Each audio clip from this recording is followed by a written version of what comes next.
दोस्तों, आज हम आपको साउथ इंडिया की सैर कराते हैं, लेकिन ये कोई आम सैर नहीं होने वाली।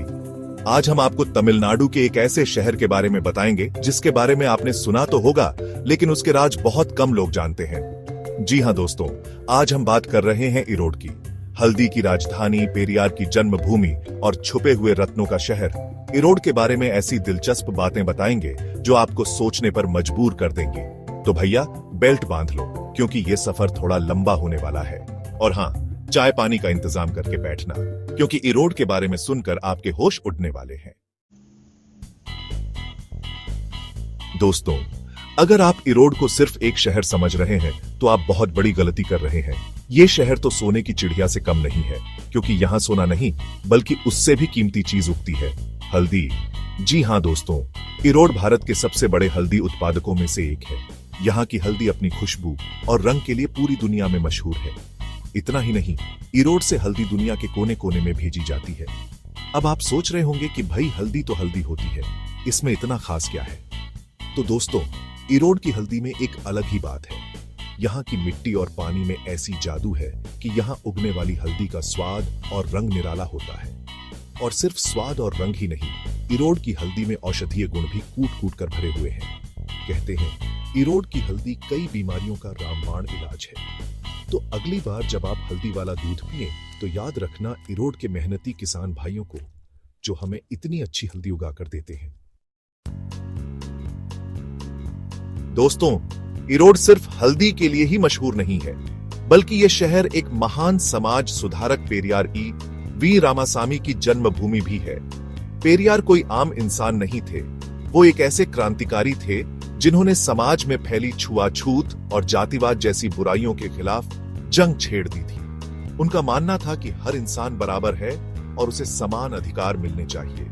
पेरियार ने तमिलनाडु में तर्कवाद और सामाजिक न्याय के लिए जो संघर्ष किया, उसकी मिसाल आज भी दी जाती है। उनके विचारों ने लाखों लोगों को प्रेरित किया और तमिलनाडु की सामाजिक और राजनीतिक दृश्यों को हमेशा के लिए बदल दिया। तो दोस्तों, इरोड सिर्फ एक शहर नहीं है, बल्कि एक ऐतिहासिक और सांस्कृतिक धरोहर भी है। दोस्तों, अब तक हमने इरोड के स्वाद और इतिहास की बात की, लेकिन अब बात करते हैं यहाँ के नजारों की। इरोड शहर के पास ही स्थित है चेन्नीमलाई की खूबसूरत पहाड़ी। चेन्नीमलाई कोई आम पहाड़ी नहीं है दोस्तों, यहाँ प्रकृति का अद्भुत नजारा देखने को मिलता है। हरी भरी वादियां, झरने और घने जंगल चेन्नीमलाई को प्रकृति प्रेमियों के लिए स्वर्ग बनाते हैं। लेकिन चेन्नीमलाई की खासियत सिर्फ इसकी खूबसूरती ही नहीं है।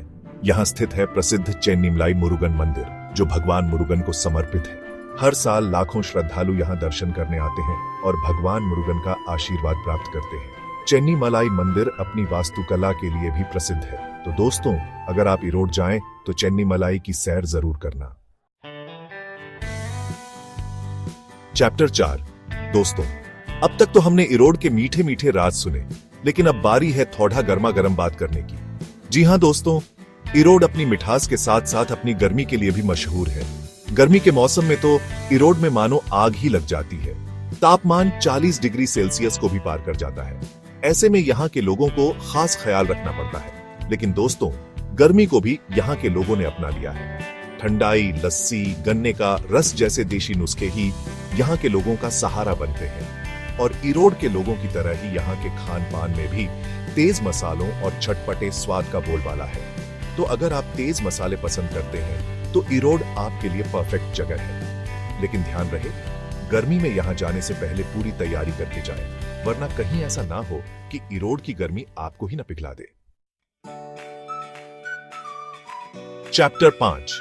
दोस्तों, इरोड सिर्फ एक शहर नहीं, बल्कि संस्कृतियों का एक खूबसूरत संगम है। यहाँ आपको तमिलनाडु की विभिन्न संस्कृतियों की झलक देखने को मिलेगी, लेकिन इरोड की अपनी एक खास पहचान है, कोंगू संस्कृति। जी हाँ दोस्तों, इरोड कोंगू नाडु क्षेत्र का एक प्रमुख केंद्र है और यहाँ की संस्कृति में कोंगू परंपराओं की गहरी छाप है। कोंगू लोग अपनी खास बोली, परंपराओं और रहन सहन के लिए जाने जाते हैं। यहाँ के लोग बहुत ही मिलनसार और जिंदा दिल होते हैं। कोंगू संस्कृति का सबसे खास पहलू है यहाँ का खाना। जी हाँ दोस्तों, कोंगू व्यंजन अपने खास स्वाद और मसालों के लिए प्रसिद्ध है। तो दोस्तों, अगर आप कोंगू संस्कृति को करीब से देखना और समझना चाहते हैं तो इरोड जरूर आएं। चैप्टर 6। दोस्तों, अब तक हमने इरोड की संस्कृति और खूबसूरती की बात की, लेकिन अब बारी है आस्था की। इरोड शहर से थोड़ी ही दूरी पर स्थित है प्रसिद्ध बन्नारी अम्मन मंदिर। ये मंदिर मां बन्नारी अम्मन को समर्पित है और यहाँ हर साल लाखों की संख्या में श्रद्धालु आते हैं। माना जाता है कि मां बन्नारी अम्मन अपने भक्तों की हर मुराद पूरी करती हैं। लेकिन इस मंदिर की खासियत सिर्फ यही नहीं है। ये मंदिर घने जंगलों से घिरा हुआ है, जो कि सत्य मंगलम वन का हिस्सा है। ये जंगल विभिन्न प्रकार के वन्य जीवों का घर है। यहाँ आपको हाथी, चीता, सांभर जैसे जानवर देखने को मिल सकते हैं। प्रकृति प्रेमियों के लिए ये जगह किसी स्वर्ग से कम नहीं है। तो दोस्तों, अगर आप इरोड आएं तो बन्नारी अम्मन मंदिर के दर्शन जरूर करें और सत्य मंगलम वन की सैर का लुत्फ भी उठाएं। दोस्तों, इरोड को अगर कपड़ों का शहर कहा जाए तो गलत नहीं होगा। जी हां दोस्तों, इरोड तमिलनाडु का एक प्रमुख कपड़ा उत्पादक केंद्र है। यहाँ पर कपड़े बनाने की छोटी बड़ी हजारों फैक्ट्रियां हैं, जहां लाखों लोग काम करते हैं। इरोड में बने कपड़े सिर्फ भारत में ही नहीं, बल्कि विदेशों में भी बहुत मशहूर हैं। यहाँ पर आपको हर तरह के कपड़े देखने को मिल जाएंगे, साड़ी से लेकर सूट, कुर्ते, शर्ट, पैंट, बेडशीट, तौलिए और क्या नहीं।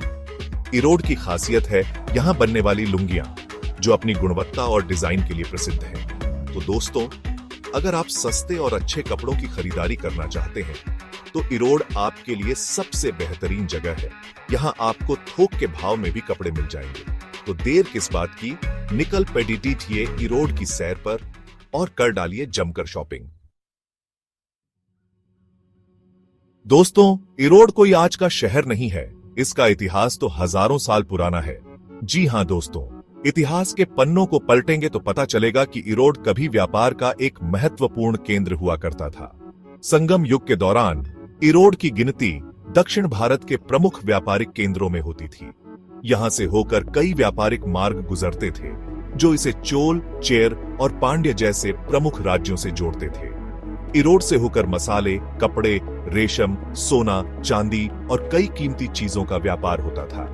यहाँ से होकर जाने वाले व्यापारी अपने साथ नई नई चीजें, संस्कृति और विचार भी लाते थे। इस तरह इरोड न सिर्फ व्यापार बल्कि संस्कृति और ज्ञान का भी एक महत्वपूर्ण केंद्र बन गया था। आज भी इरोड में उस युग की झलक देखने को मिलती है। तो दोस्तों, इरोड का इतिहास उतना ही रोचक और गौरवशाली है जितना इसका वर्तमान का। दोस्तों, बात जब इरोड की हो रही है तो वीरप्पन का जिक्र ना हो, ऐसा कैसे हो सकता है? जी हां दोस्तों, इरोड के पास ही स्थित सत्य मंगलम वन कभी कुख्यात चंदन तस्कर वीरप्पन का गढ़ हुआ करता था। वीरप्पन का नाम सुनते ही लोगों के मन में डर और खौफ पैदा हो जाता था। कई सालों तक वीरप्पन ने इन जंगलों में रहकर पुलिस और सरकार को चकमा दिया। कहते हैं कि वीरप्पन को इन जंगलों का नक्शा जुबानी याद था और वो बड़ी ही आसानी से पुलिस को चकमा देकर निकल जाता था। वीरप्पन के डर से लोग इन जंगलों में जाने से भी डरते थे। हालांकि अब वीरप्पन इस दुनिया में नहीं है, लेकिन उसकी कहानियां आज भी लोगों की जुबान पर है। सत्य मंगलम वन अब वीरप्पन के डर से मुक्त हो चुका है और यहाँ पर्यटन को बढ़ावा देने के लिए सरकार कई प्रयास कर रही है। दोस्तों, आपको जानकर हैरानी होगी कि इतना कुछ होने के बावजूद इरोड तमिलनाडु के सबसे स्वच्छ शहरों में से एक है।